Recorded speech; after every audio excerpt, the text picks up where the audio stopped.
hatches have been attached. I hope that's enough.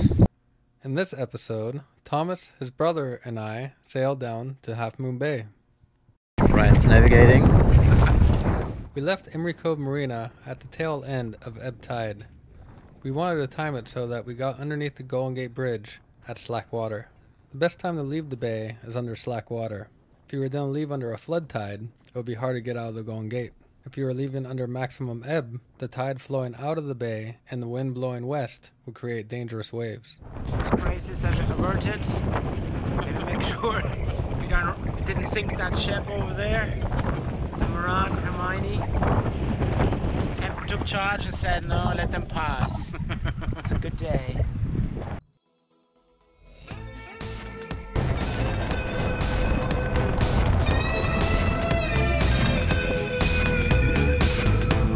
Bada boom, speaking to the mic with the lens on zoom. No Rizzuto had his holy cow. Batman and Robin, Red Bull Kapow. Well, Cran tells Alice, it's just their way of saying. Bada bing, bada boom, speaking to the mic with the lens on zoom.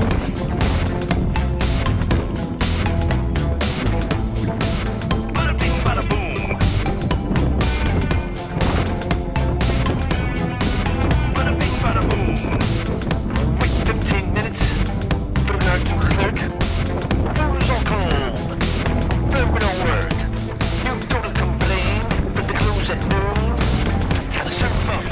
We made it under the gate exactly when we wanted to.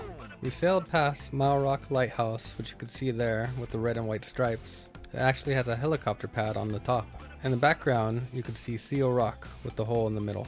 On the opposite tack, we sailed past Point Bonita Lighthouse. Luckily, we had a photographer on board. Thomas took some great pictures of this trip.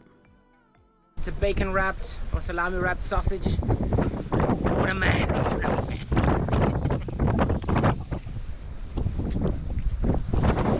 The sea's good to us today. I saw one whale, a couple of dolphins. Just saw a big whale. Probably, is that a humpback or was it a finback? I don't know. I'll identify him later with a photo. Our route took us out the Deepwater Channel until buoy number 8. There's some shallow water just south of Red Buoy number 8, so if any seas are running, it would be recommended to go all the way out to the end of the channel to Red Buoy number 2 before turning south. It was an unusual day. The wind was coming from the southwest and then turned as we got closer to Half Moon Bay and started coming directly from the south.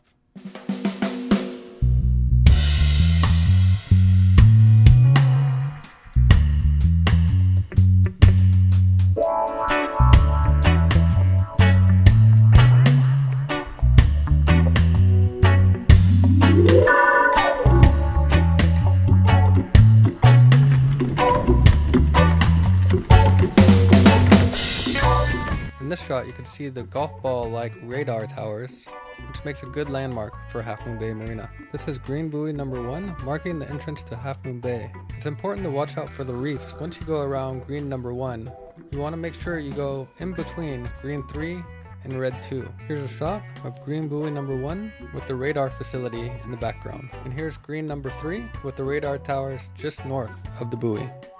We dropped anchor with plenty of room and settled in for the night.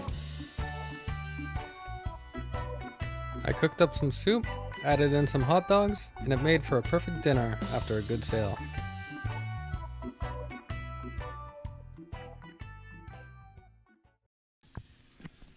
In the morning, we got a hearty breakfast and then got going.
chance on that one.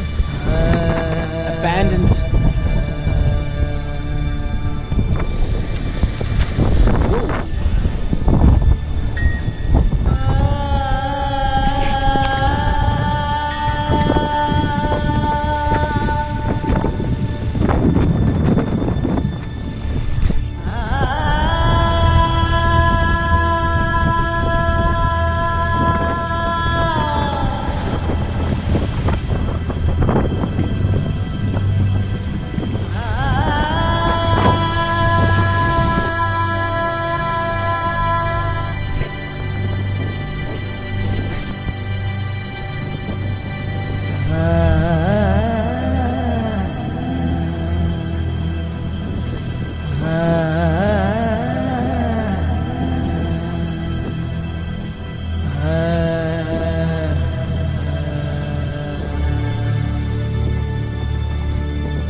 The wind was blowing from the southwest. It started pretty strong, but then it decreased a little bit when we got closer to San Francisco. It was a great ride though, and we saw about 5 whales on the way up. Okay, we're back at the Golden Gate, looking down at it. It's the far out, but it's cleared, all nice and sunny.